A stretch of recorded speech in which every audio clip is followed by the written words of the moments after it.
सुप्रभात बच्चों आज हम पढ़ेंगे प्रत्यय।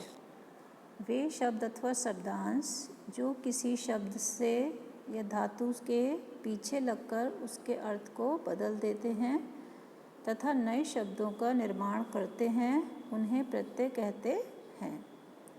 जैसे कि क्री प्लस त्वा कृत्वा, जिसका क्या अर्थ है करके। गम प्लस त्वा गत्वा, इसका अर्थ है जाकर।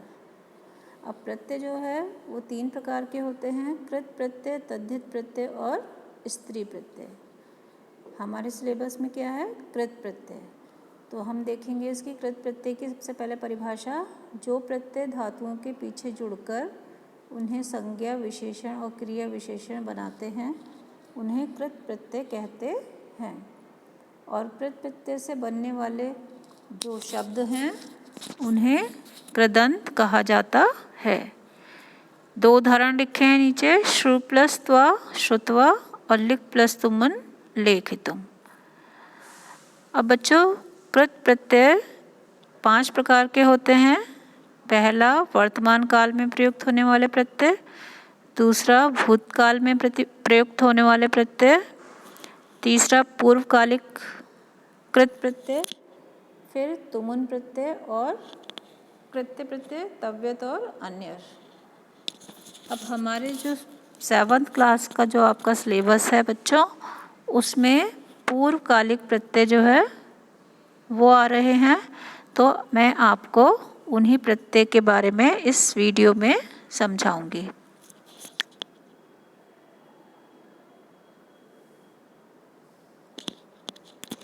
पूर्वकालिक प्रत्यय में सबसे पहला प्रत्यय है बच्चों त्वा प्रत्यय। त्वा का अर्थ होता है करके। इसमें क, अधता और वा, इसमें क्या है बच्चों, जब हम इसे धातु में जोड़ते हैं तो इसमें क का लोप हो जाता है और धातु के साथ केवल त्वा ही जुड़ता है। इसमें लिखा है ना, कत्वा का अर्थ है करके और का लोप हो जाता है और त्वा शेष रह जाता है। अब देखते हैं नीचे कि धातु कौन सी है, ये पठ धातु। पठ धातु में कत्वा प्रत्यय हमने प्लस किया, जोड़ा, तो हमें क्या शब्द बना, पठित्वा। पठित्वा का क्या अर्थ है, पढ़कर। इसी प्रकार से हस प्लस कत्वा हसित्वा, हसित्वा का अर्थ है हंसकर। फिर दृश प्लस कत्वा दृष्टवा, दृष्टवा का अर्थ है देखकर। उसके नीचे नी प्लस कत्वा, हमें त्वा जोड़ना है तो नीतवा, नीतवा का अर्थ है लेकर।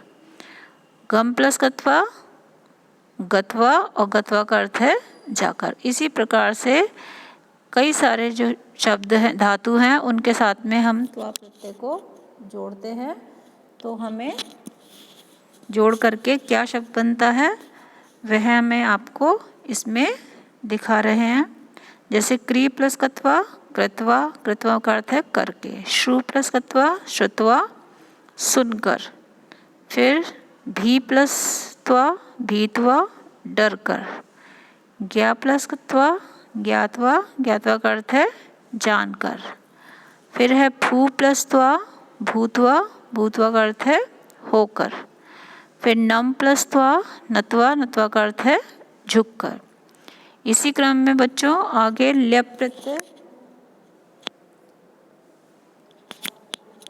ल्यप प्रत्यय की परिभाषा, यदि किसी धातु से पहले प्र, सम, उप, आ, वी, अनु आदि उपसर्ग जुड़े हैं तो वहाँ पर कत्वा के स्थान पर ल्यप प्रत्यय का प्रयोग किया जाता है। और ल्यप प्रत्यय का अर्थ भी करके ही होता है और ल्यप प्रत्यय में केवल या शेष रह जाता है, धातु के साथ केवल या ही जुड़ता है। ला और पा का इसमें लोप हो जाता है। अब इसमें जैसे प्री प्लस ह्री प्लस ल्यप, तो इसका क्या मिला के बना प्रहृत्य। प्रहृत्य अर्थात प्रहार करके।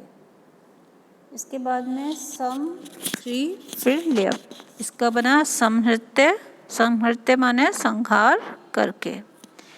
फिर आ प्लस दा प्लस ल्यप, इसको मिला करके क्या बनेगा?